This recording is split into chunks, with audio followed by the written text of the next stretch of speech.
Okay, you've got a great game idea. Your friends love it, your cat approves, and now you're ready to take it to the next level, pitching it to a publisher. But how do you make your game stand out? What kind of prototype gets people excited? And once you've caught a publisher's eye, what happens next? In this video, our team at CGE shares what we look for in a pitch, from first impressions to how we decide what to publish and what kind of involvement it takes to bring your game to life. We have a dedicated person, Jakub, who is our filter. Yeah. And he's basically looking through the pitches of different designers, would-be designers. From time to time, nugget of gold comes from that. How can someone approach us to give us a prototype or to pitch a game? Well, there are several possibilities probably, but the best one for us is to look at our website and there find the form for the prototypes, fill it, and it will automatically send us the important information by that. We also try to go to different speed pitching of games or different, testing events, or even taking care of testing events in Czech Republic, some of them. So there's also possibility to approach us like that. How would you describe a bad pitch or a bad prototype? Basically not providing enough information to decide if it's good enough, interesting enough to have a meeting with the designer for us. For example, don't have enough information, it's early stage of the prototype, or for example also something that doesn't exactly fit to our portfolio in the first place. I would always recommend, if you are pitching a game to publisher, always look what they are doing for the games. What type of games, what difficulty, for what audience basically, and so on. It's very important that the pitch is really well structured, and as you probably expect that we receive like hundreds of pitches all the time. So it's very important if can catch our attention, if there's something that really makes it stand out. So that's why I, for example, like the speed pitching, because then you have a very limited time to pitch your game. And I think that it's pretty much possible to describe the game in just a minute. And if you can do it in only a couple sentences, then it's even better. So just focus on what really makes the game special. So basically just, sending rules with wall of text is kind of bad, because it's hard to read, hard to figure out about the game. If you at least put there some images to the rules, put some sell sheet that's enough information. And for me, for example, best way is also sending something like 2 to 5 minutes long video, just quick pitch, basically sending the vibe about the game, the basics and so on, because that's certainly that I will look at it. Yeah. Really fast. I can look at it fast. I can decide that it's interesting enough to look at the rules and everything. Many people approach us just with some vague idea, but the idea is not the game. They need to be prepared that we don't want to buy just some idea and make a game out of it, but it needs to be something that's already functioning pretty well. The game needs to be play tested a lot. And we expect from the designer that they did quite intense playtesting before even reaching us. It's also about preparing yourself when you are pitching the game, like creating interesting material that the publisher will look at, but also for the meeting with the publisher, like as I said, online meeting or meeting during some show or something, or even the speed pitching or testing events. It's basically prepare yourself how you will present the game. That's important really, because it's about the first impression. There's not enough time for that many prototypes to go too deep if it's not the first impression good enough. It's important to also think if it's, for example, your first game. I would recommend to people not just pitch first game that they came with this, but try different designs, try to work with it. Just take it as a hobby itself to try design games. Enjoy it. And I suppose playing more games always Definitely. helps. Definitely, play the more games. And one more thing also, if you are designing a game, I would recommend to look to similar type of games that already exists. Yeah. And compare it if it's really something new or if it's just reskin or on something already. What are people usually afraid of when they're pitching games? Or what do they expect and it's not like that? I think that some people are afraid that somebody can steal their idea behind the game, their mechanisms or something. I can understand why they fear it, but the thing is that if you imagine creating a game and the game is really good, the publisher mostly would like to publish it, to finish it with the designer, and also have the possibility to publish another game with the designer because it makes sense.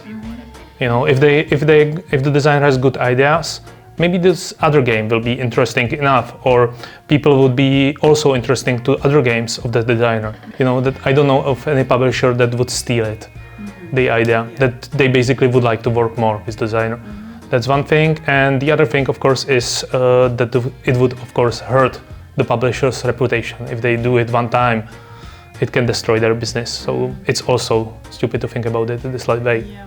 The other things that can be afraid, of course, is the interaction with the publisher sometimes, because you are nervous before it's, stressful and everything, and if the publisher is looking, too serious, too cruel or too negative, I can imagine also this, the stress about it. Is there anything someone can do to prepare it? To prepare for the nervousness? To show more prototypes to different publishers. It helps, with the experience. Don't be afraid about showing the game. And also, I think the testing events or testing with different groups of people help, because you will be explaining to the rules to people that you don't know. Or, for example, also there are some events of showing that you can show the games to publisher and you don't exactly need to contact the publisher before it. So basically, as I said, the speed pitching type of events that you basically have, for example, 10 minutes to show the game, and then next publisher will come there and so on. What kind of games will get our attention, would you say? It will always need to be a game with something unique for us, because we are, at least some of us, are in this for a really long time, played a lot of games already, and it's kind of boring to do, let's say, another typical worker placement again. There are like tons of games coming out every year. And so I believe that right now, at this point of time, it's not enough to have a good game. The game really needs to stand out among the crowd. So we are usually looking for something really unique in a game. It could be a unique mechanism, it can be a unique theme, it could be some new approach to some established genre, whatever. But it really needs to stand out. Or something related to manufacturing. For example, when we had, when we saw Tolkien from designers, we saw, okay, that in some way it is typical worker placement, but with a twist that, it takes time to get stronger actions from wheels, and it's up to you to decide, but there was really a challenging element of production. And so if there is something unique for us, that we would really like to work on it because of that, and not do another game like we already did or already played so many times. Also, what's very important that the designers who approach us, they need to be prepared that we are working on a game for about a year. For us, it's not only about the game, but it's also about the designer. And so what we're really closely looking to is how good the cooperation could be with the designer.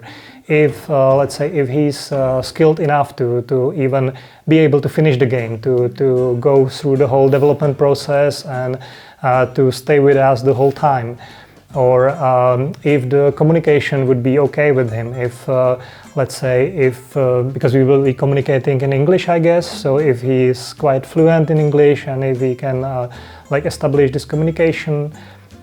It's also about the time he can dedicate to developing the game. So if he doesn't have a time or doesn't want to dedicate the time to it, then it doesn't make sense to work on the game for such a long time.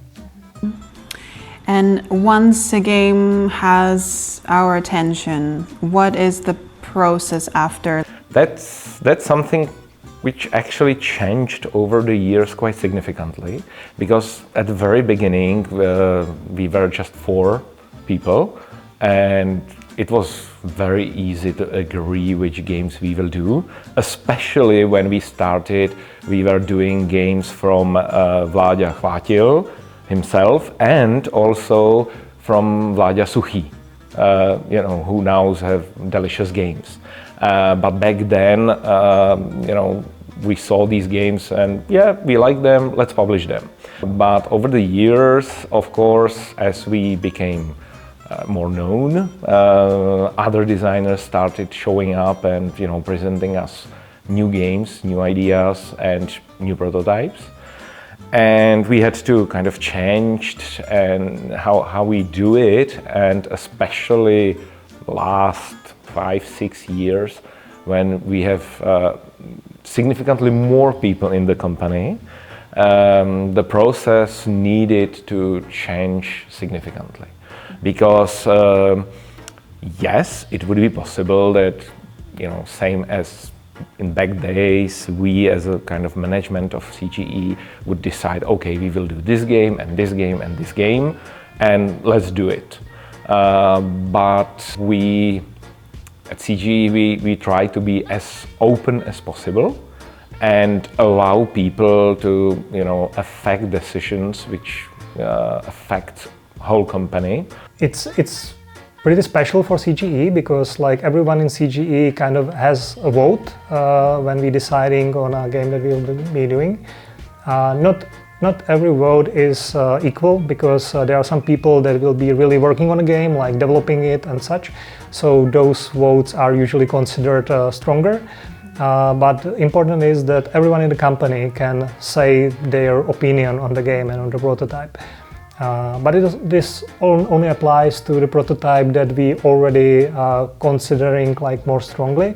So as you also know, we test the games on various events like Czech Gaming, and then there's a questionnaire for all employees, and they can answer whatever to they me feel like. it was not really surprising, but I quite enjoy the fact that everybody has a say. The one thing I realized makes a lot of sense is the question like, would you be willing to work on this game? Yes. And would you be willing to test this game? Because that's what makes a game, I think, a CGE game, if the people in the company are willing to work on it. It's also important to have someone who's like willing to be responsible for the project, because if everyone says, hey, it's a nice thing, but I think someone else should do it, and nobody really wants to take it as his own personal thing, then it doesn't make sense to do it.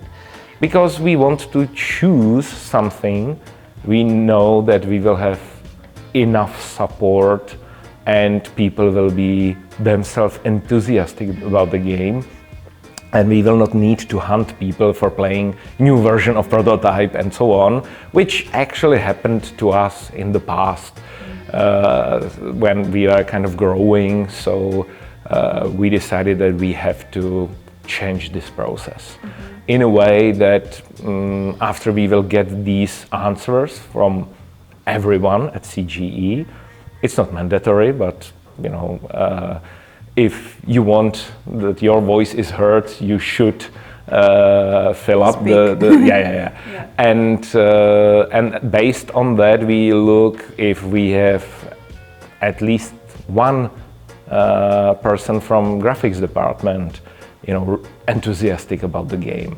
If we have somebody who would be willing to manage the project. Since we were really small as the we started as really small, and most of the original designers were either part of the company or very close friends. The contract was the thing that was done way after the game was published. So it's different now. Yeah. Now it's because we are working with different designers from all around the globe. It makes sense not just for us, but for them as well to write some contract, to sign some contract, and everyone is safe, on the safe side. When you receive a contract, how do you approach it? Like, how do you know if it's a good contract, for example? Yes, I read the contract. I will show it to my friends or colleagues and to some people, they can tell me probably if it's okay or it's not. In these days I have several contracts and I can compare them. So now I know this is good, but there is some there is a percentage, how much percent I gain, like royalties, and also for me it's very important to have some say yes, this about developing. Yeah, always the publisher have the last word, but I need to have some say in the development process, and it's very important to me. This works with CG very well. Like CG always ask me for everything, how I want this, or how the graphic should look like, or stuff like that. So this is for me important, but it's not usually like in the contract, like strictly. But it's always up both of the sides. Like we talk like as normal people, and we talk about it. So I never watch the contract again after I sign it. Right. So yeah. What should someone expect when they start working with CGE? Again, I think it's very different for each publisher. But for CGE, we try to incorporate the designer as much as possible.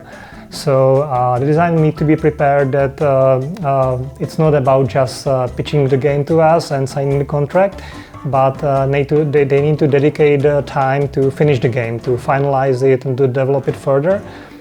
So it's not something that would be done just by us, but we do it with very close cooperation with the designer. Usually this process takes about a year, so they need to be prepared that this will be like a very intense year for them, and they need to have time to dedicate to that. I would say that it's easier for Czech designers to approach us, because it's easier to just get everyone to the same place, to play the game at the table, to discuss it and such. But even if it's a foreign designer, we can play online. It's just a bit more difficult. The communication is a bit more difficult, but it's also possible. We already done several games of foreign designers in the past. So yes, we are developing basically every game we were developing further.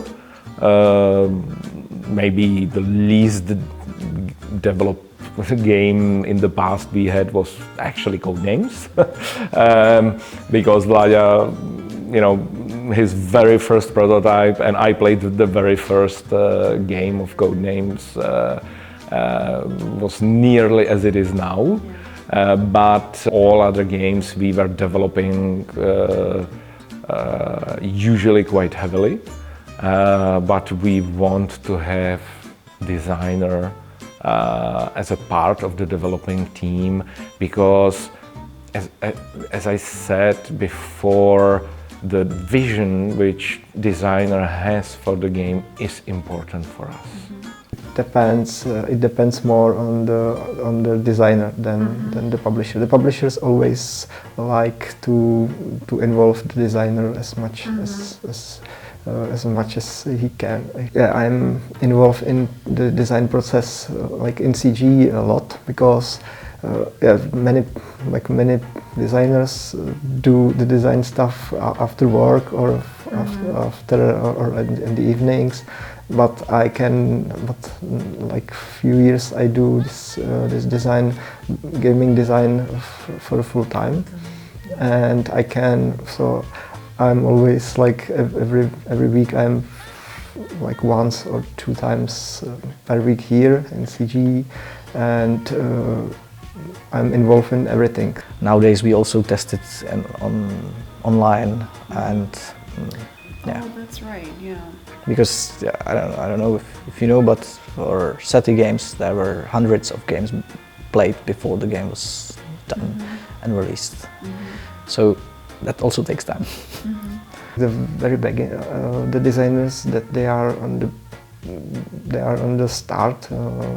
They designed their first prototypes, or so. They always think that when they make this prototype, it's almost finished.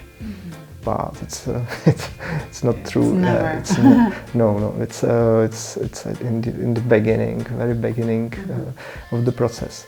And for example, for comparison, SETI, I designed myself the game for years, and I spent a lot of time with designing. And after 4 years, I pitched the game to CG. And many people should think that after 4 years it have to be done. They just only send it to printer, but no. Yeah. Like it was like in 20% of finishing after this 4 years, because after the publisher take the game, it takes a long time to finish, because because we need to develop the game and make illustrations and graphic design and marketing stuff and a lot of things that you don't see before. And I try to calculate something before, because I was wondering about this, and I was here every week, like 1 year. After CG say yes, we will do this game, it takes 1 year to ascend, to publish the game, and I was here once, sometimes two times per week for a whole day, and another 2 days every week I work. Another 2 whole days I work on the SETI, and it was like when I calculate this, it's about 1,000, more than 1,000 hours.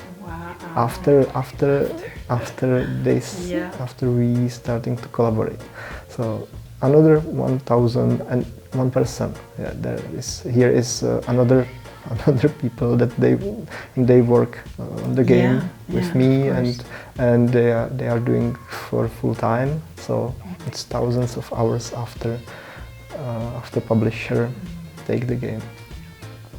So it's a long process. Yeah, and you have to be patient as a game designer, I suppose. Yes, but I enjoyed the whole year. So